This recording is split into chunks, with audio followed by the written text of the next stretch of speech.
Assalamualaikum warahmatullahi wabarakatuh. Halo semuanya, perkenalkan nama saya Jihan Zulfa Aulia, mahasiswi program studi akuntansi di Universitas Bakri tahun 2020. Di sini saya ingin memaparkan tugas akhir Experience the Real Things dari mata kuliah akuntansi menengah 1 oleh Ibu Monika Weni Pratiwi, yaitu laporan keuangan perusahaan jasa milik Fixeter Komputer. Laporan keuangan untuk perusahaan jasa terdapat beberapa tahap. Tahapan pembukuan yang pertama adalah General Journal. General Journal adalah semua transaksi keuangan suatu badan usaha atau organisasi yang dicatat secara kronologis dan bertujuan untuk pendataan, termasuk di dalamnya jumlah transaksi, nama-nama transaksi baik yang mempengaruhi ataupun yang dipengaruhi, dan waktu transaksi berjalan. Lalu yang kedua adalah General Ledger. General Ledger adalah pembukuan di mana data akuntansi diposting dari jurnal dan dari subledger seperti hutang, piutang, pengelolaan kas, aset tetap, pembelian, dan proyek. Lalu yang ketiga adalah Trial Balance.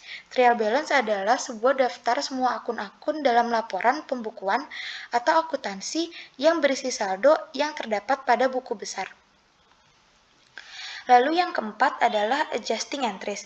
Adjusting Entries adalah jurnal yang biasanya dibuat pada akhir periode akuntansi untuk mengalokasikan pendapatan maupun pengeluaran untuk satu periode akuntansi untuk perubahan-perubahan saldo di dalam akun, sehingga nantinya akan mencerminkan nilai saldo yang sebenarnya.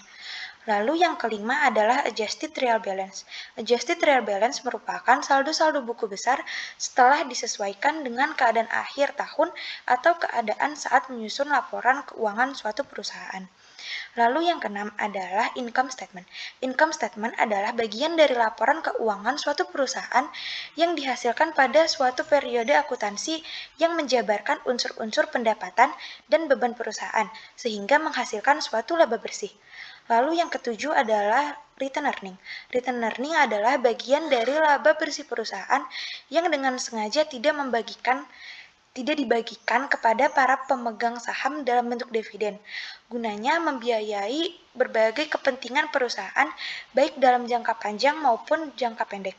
Lalu yang kedelapan adalah Statement of Financial Position. Statement of Financial Position adalah menyajikan informasi mengenai aktiva, kewajiban, dan ekuitas pemegang saham. Laporan posisi keuangan merupakan dasar untuk menghitung tingkat pengembalian dan mengevaluasi struktur modal perusahaan. Lalu yang kesembilan adalah Closing Journal. Closing Journal adalah jurnal yang dibuat pada akhir periode akuntansi untuk menutup akun-akun nominal sementara.